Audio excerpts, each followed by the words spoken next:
शिवरायांना वंदन करतो। परमपूज्य डॉक्टर बाबासाहेब आंबेडकरांना मानाचा मुजरा करतो। आमचे शक्तिस्थान श्रद्धास्थान बाळासाहेबांना वंदन करतो।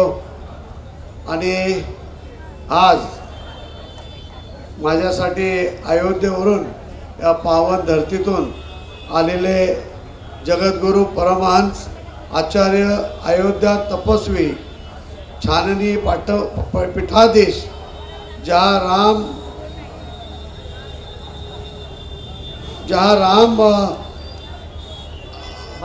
राम के धरती से हमारे स्वामी जी आए हैं। आपको सच्ची बात बताता हूँ कि अयोध्या में हम लोग मैं कार सेवक करके गया था। जब भी हमें बचाने के लिए स्वामी जी आए थे और उनके पैर में गोली लगी है पुलिस की। वो 30 बरस हो गया, वो भी जब भी जवान थे, बहुत भारी भक्कम थे और उनके ही आश्रम में हम लोग रुके थे और आज आशीर्वाद देने के लिए मुझे आए हैं। मैं बहुत बहुत उनका ऋणी हूँ। या कार्यक्रमाला उपस्थित आमचे सर्वांचे लाडके खासदार राहुल शेवाळे साहेब, आमचे संजय डोळशेजी, आमचे भारतीय जनता पार्टीचे जगदीश पराडकर, आमच्या नगरसेविका आशाताई मराठे, आमचे महादेव शिगवणजी, अनिल ठाकूरजी, आमचे सर्व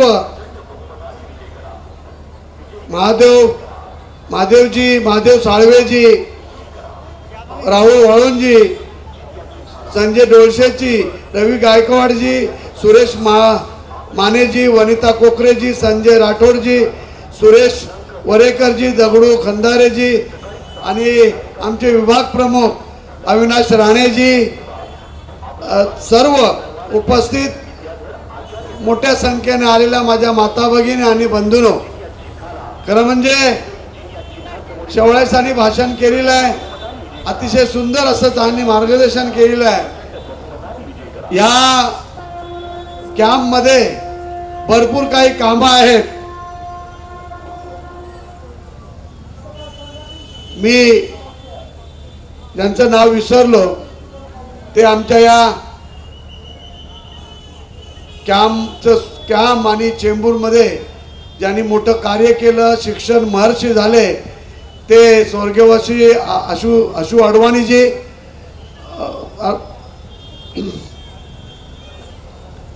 जमलेला सर्व माझ्या बंधू भगिनींनो, या सिंधी कॅम्प या परिसरामध्ये भरपूर कामं आहेत।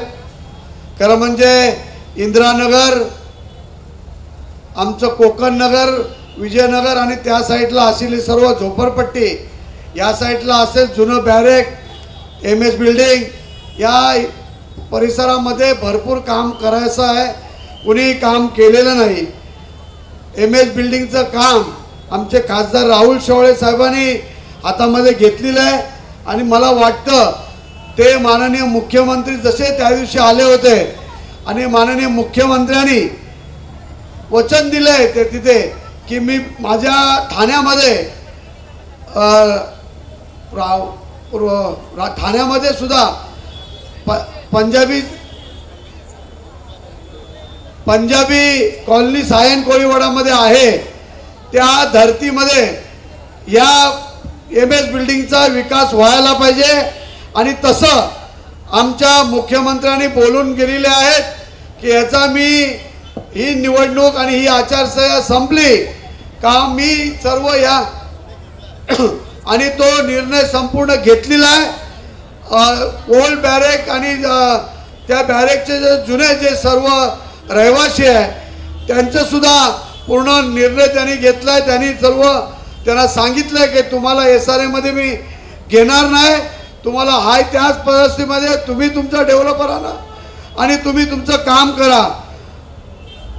इंदिरानगरची झोपडपट्टी आहे, त्या झोपडपट्टीमध्ये काम होत नाही, याचं कारण आहे ती सेंटर गव्हर्नमेंटची जागा आहे। परंतु राहुल शेवाळे साहेब आणि आम्ही मुख्यमंत्र्यांच्या कानावरती घातलेलं आहे। मुख्यमंत्री म्हणाले की जरी सेंट्रल गव्हर्नमेंटची जागा आहे, ती गव्हर्नमेंटची जागा आहे आणि लवकरात तिथे सुद्धा एसआरए आम्ही करू. पाठीमागचं आमचं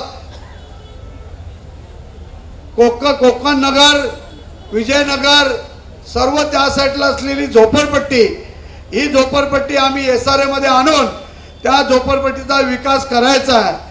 भरपूर काही काम आहेत. कालच आम्ही बॅरेकमध्ये गेलो होतो तर मला तिथे महिला मिळाल्या, तिथला गटाराचं पाणी बाहेर जात नाही अशी परिस्थिती आहे. माझा सवाल आहे मागच्या आमदाराला की त्यांनी 10 वर्ष इथे राज्य केलं या चेंबूरमध्ये, 10 वर्षात त्यांनी काय केलं या चेंबूरमध्ये ते त्यांनी दाखवावं आणि मग इथे मत मागायला यायला पाहिजे. त्यांनी या विभागात कुठलंच काम केलं नाही, फक्त शेड बांधायचं काम केलं.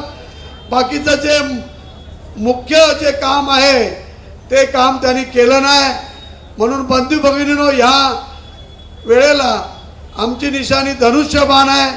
आपण मोठ्या संख्येने मला निवडून द्या. राहिलेलं जे काम आहे ते आम्ही सर्व करू. एवढंच या प्रसंगी सांगून मी माझे 2 शब्द संपवतो.